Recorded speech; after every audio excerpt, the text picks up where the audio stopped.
Parlimen meluluskan rang undang-undang bagi meluaskan skop penggunaan Dana Daya Penghasilan Negara. Para anggota Parlimen membangkitkan keprihatinan mengenai jenis pelaburan yang memenuhi kriteria bagi sokongan di bawah dana tersebut.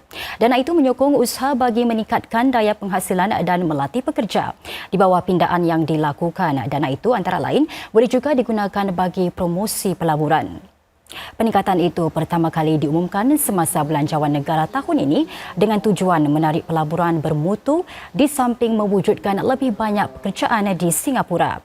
Di tengah-tengah persaingan dan tekanan kos yang kian meningkat, seorang AP mengajukan pertanyaan sama ada peningkatan itu menyasarkan industri-industri tertentu. Beliau berkata tokokan dana $4 bilion itu tidak dapat dibandingkan dengan sumber-sumber yang dimiliki ekonomi-ekonomi lain. We must be selective and be very clear on the capabilities that we want to develop, which leverages on our infrastructure, geopolitical positioning, and most importantly, capabilities of our workforce and the added capabilities that we want to develop for our workforce. We cannot attract every project. Some are not compatible with Singapore's constraints and how we want to grow our economy. We will use the NPF funds to anchor quality investments from best-in-class companies in high-growth and high-value-added sectors, including advanced manufacturing, the green economy, and the digital economy. Kementerian Perdagangan dan Perusahaan menyatakan penubuhan zon ekonomi khas SEZ Singapura dengan negeri Johor akan membawa manfaat kepada pekerja di kedua-dua belah causeway yang juga akan meningkatkan lagi hubungan ekonomi sedia ada. MTI juga memberi jaminan bahawa SEZ tidak akan menjejas daya saing ekspor Singapura. We can anchor regional headquarters activities here. We can also anchor R&D activities here. Supply chain management here, so that our Singaporean workers here are well placed to perform this function to help the companies manage, integrate, orchestrate their pan-Asian operations. Wakil dari Singapura dan Malaysia bertemu pada bulan lalu untuk mengesahkan penubuhan sebuah pasukan bertindak. Perincian lanjut mengenai SEZ dijangka didedahkan di retreat pemimpin-pemimpin Singapura-Malaysia pada lewat tahun ini. Kementerian Perhubungan dan Penerangan MCI menjelaskan bahawa pemeriksaan dilakukan untuk melihat sama ada notis pembetulan dipaparkan secara jelas. Inilah sebabnya notis mungkin perlu diletakkan pada kedua-dua halaman utama dan rencana itu sendiri. Menteri Negara Kanan Dr. Janil Puthucheary berkata demikian sebagai menjawab soalan yang diajukan Ketua Pembangkang Pritam Singh tentang arahan pembetulan yang dikeluarkan terhadap laman berita Asia Sentinel pada Mei. At what point is a threshold crossed by which the government then decides that the correction direction not only must be included at the article where false statements of facts were transmitted, stated, but also the main web page? Because isn't that can there not be a question of overreach when you expect the correction direction to be on the main web page as well? It's not often that someone will necessarily go back to the original article having read it, and so you do need to put the correction in place so that as many readers of the original falsehood as possible will have that corrected.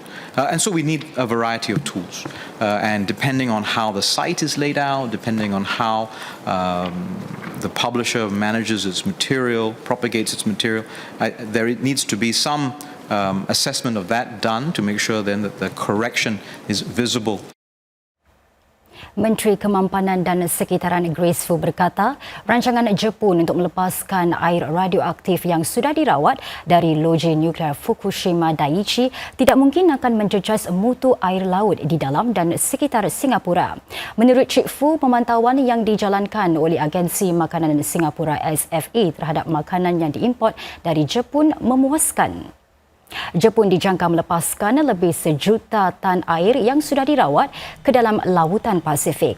Agensi Tenaga Atom Antarabangsa IAEA meluluskan pelan itu menyusuli penilaian selama 2 tahun. Cik Fu berkata, Agensi Sekitaran Kebangsaan NEA sedang memantau perairan Singapura dengan teliti. Yang sebahagian daripada program pemantauan radiasi sekitaran dengan NEA mendapati tahap radioaktif kekal berada dalam lingkungan pendedahan semula jadi. Can I ask the Minister if NEA is monitoring or SFA is monitoring whether the water around the areas where our sources of seafood are, whether that water is being monitored to assess whether or not it will impact Singapore? We do watch what IAEA is doing because IAEA is obviously monitoring the discharge and also on the lab reports very closely. And more importantly is that we do take food samples to manage the risk. So I can assure the member as well as member of public that this item is on our agenda and we will be taking all necessary actions to keep food coming into Singapore safe. I would like to ask if the Singapore Food Agency tests all imported food products coming from high-risk locations where there are potential nuclear contamination issues. We take a risk-based approach when it comes to food safety, and this risk could be many different types of risks. It can be nuclear activities, nuclear active materials. It can be contamination from the environment. We will watch the situation with the discharge of Fukushima wastewater carefully.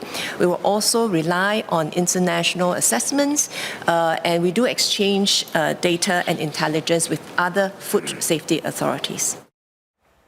Semasa berucap di Majlis Anugerah Kesan Kemampanan, Cik Fu menggesa sektor-sektor supaya bekerjasama untuk menghasilkan huraian mesra alam. Ini memandangkan pihak korporat memainkan peranan penting dalam menggalakkan usaha mesra alam dalam sektor masing-masing. 10 pemenang anugerah itu datang dari industri seperti hartanah dan perusahaan sosial. We must tap on the expertise of every stakeholders across the entire ecosystem. For example, large companies can support SMEs by providing solutions and advice on emissions tracking. Some MNCs are conducting courses for their suppliers to raise the capability of the entire value chain. Companies can also tap on the expertise of research centres. Cik Fu menambah adalah penting bagi syarikat-syarikat kecil dan sederhana SME menerapkan kemampanan dalam strategi perniagaan masing-masing. Ini memandangkan SME membentuk 99% daripada keseluruhan syarikat di Singapura. Cik Fu menarik perhatian bahawa syarikat-syarikat yang menjadikan operasinya lebih mesra alam boleh mencapai kecekapan tenaga dan sumber. Para pengguna dan pelabur juga mahukan produk dan khidmat yang mampan. Cik Fu berkata perniagaan tidak boleh mengetepikan risiko yang timbul akibat perubahan iklim. Ini juga bermakna syarikat perlu melaporkan tentang strategi dan kesan operasinya terhadap alam sekitar. Kembali ke liputan dalam negeri. Sebuah prasekolah di sini berjaya mengumpulkan $12,000 untuk membantu kanak-kanak berkeperluan khas. Lebih 180 beg yang dilukis oleh murid Skool4Kidz di Marsiling itu dijual bagi menyokong agensi perkhidmatan sosial EWA yang turut memupuk semangat inklusif sempena Hari Kebangsaan ini. First is to give an opportunity for our children to learn about the art of giving, right? Being selfless and developing compassion for the underprivileged among their peers. At the same time, an opportunity for them to expand their imaginations and creativity by doing the artwork. Timbalan Perdana Menteri Lawrence Wong dan Menteri Negara Kanan Tenaga Manusia Zaki Mohamad meluangkan masa bertemu murid-murid ini untuk memberi sokongan kepada usaha mereka dan meraihkan sama sambutan Hari Kebangsaan.